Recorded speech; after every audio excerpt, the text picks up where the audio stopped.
उनका नाम लुकमान है। जब उनका अंत समय आया तो उनके पुत्र सामने खड़े और उन पुत्रों ने कहा, पिता आप तो जा रहे हैं, अब्बू आप चले जाएंगे, हमारे लिए ये बताओ कि कहीं संयोगवश हमारे लिए परमात्मा का दर्शन हो जाए तो जीवन जीने के लिए क्या मांगना चाहिए। सब ध्यान से सुनना, ये भागवत शिक्षा कृतार्थ है और ये अंतिम शब्द है। अब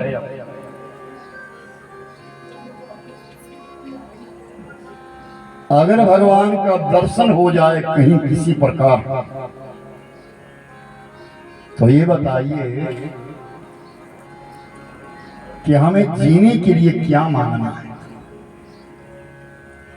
तो उस वैद्य लुकमान ने 5 बातें कही।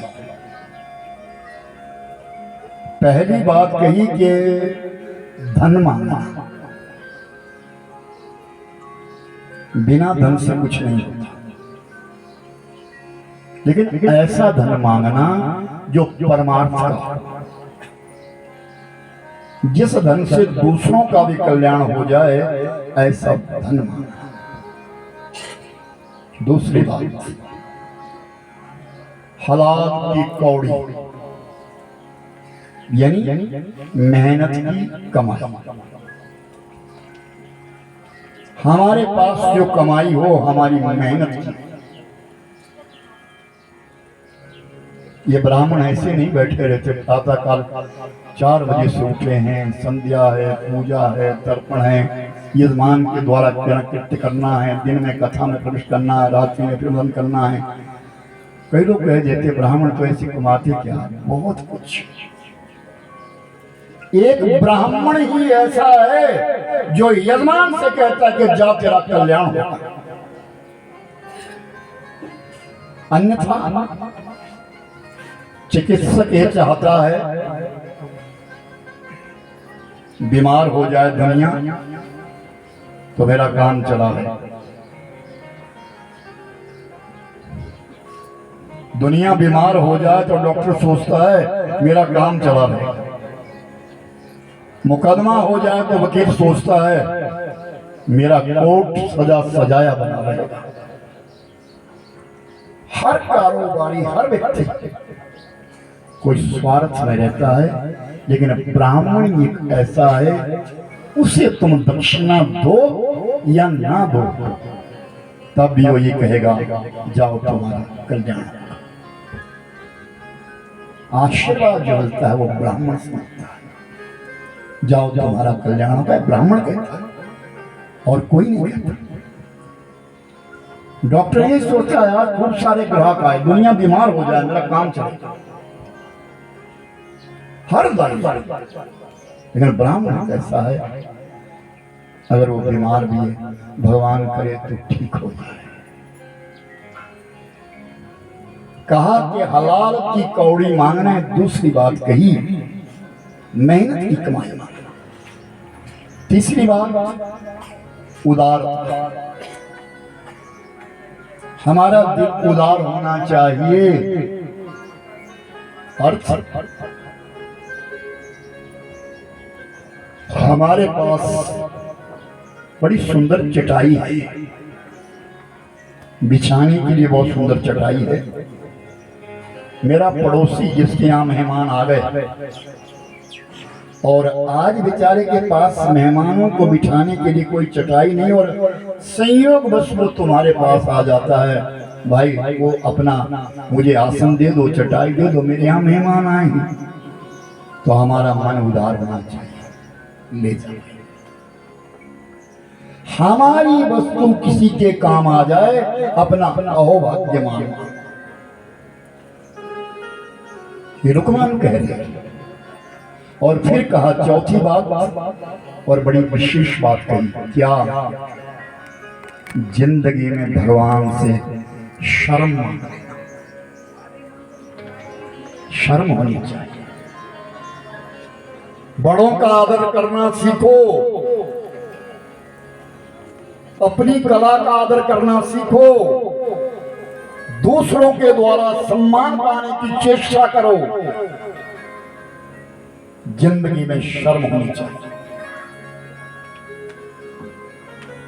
और अगर जिंदगी में शर्म ना हो तो तुम्हारी पढ़ाई शून्य है, जीरो है, तुम्हारी कला जीरो है, अहंकार आ रहा है। और समझ लेना कि अहंकार का पतन होता है। वैद्य लुकमान ने कहा, पुत्रो जिंदगी में शर्म मांग लेना भगवान से। और पांचवी बात, विशेष बात क्या, अच्छा स्वभाव मांगना। हमारा स्वभाव अच्छा, दुनिया हमें अच्छा करे, जो भी हमसे मिले प्रेम से मिले, अच्छा स्वभाव हो सबका, इतना मांगना भगवान से। 5 बातें कही गई है कि इन 5 बातों को ईश्वर से जरूर मांगना। सुखदेव जी कहते हैं, राजन उच्छिष्टं वमनं शिवनिर्माल्यं विष्टाशवकर्पटं।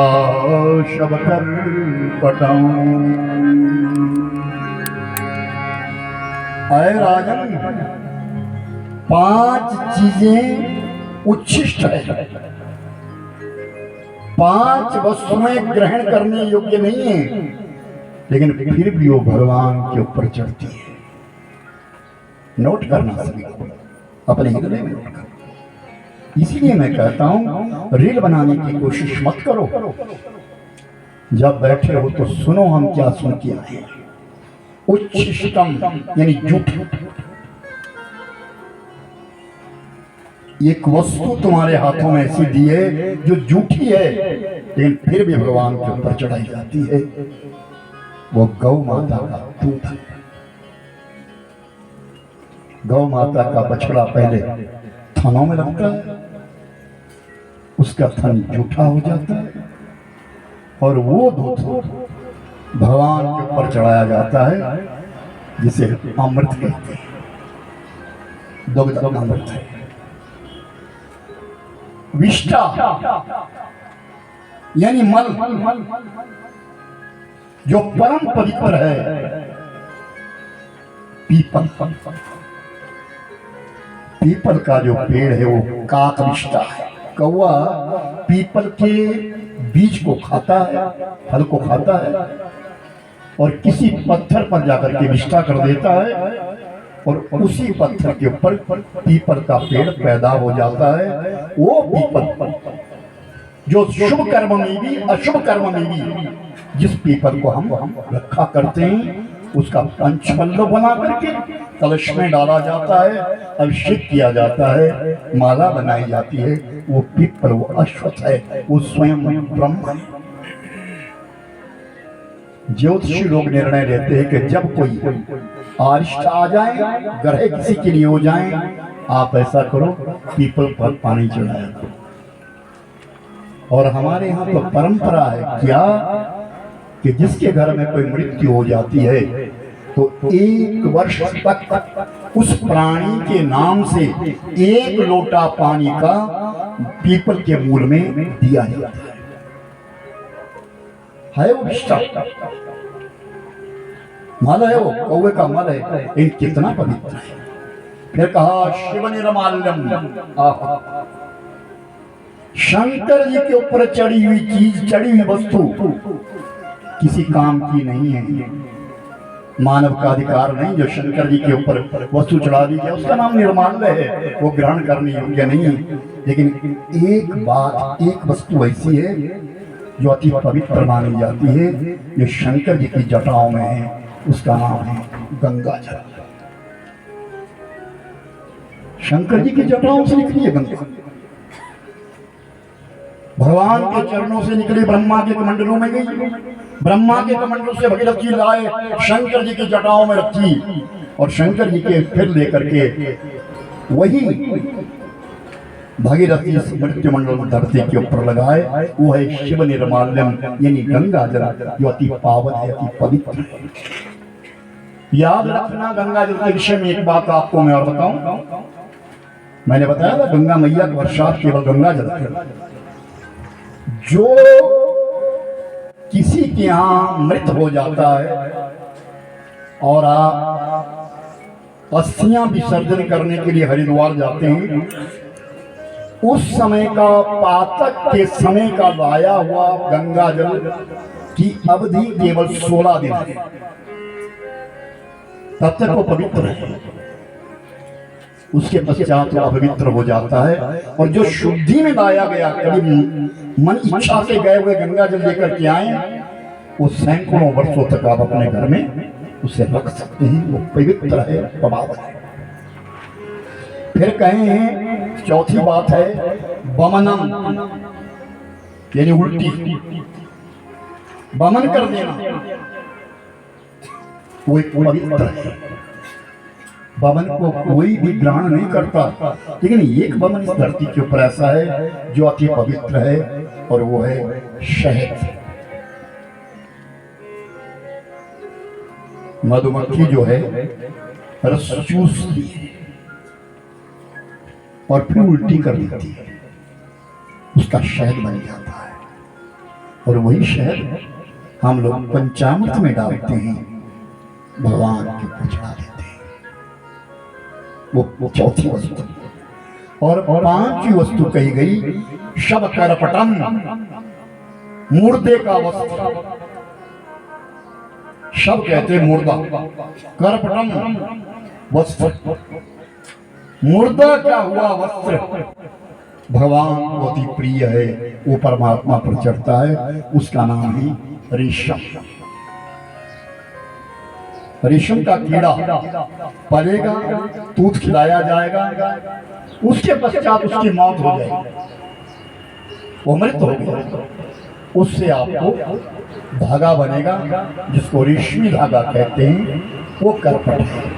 और रेशमी धागा ही भगवान के ऊपर चढ़ाया जाता है। वो सच्चिदानंद भगवान की जय।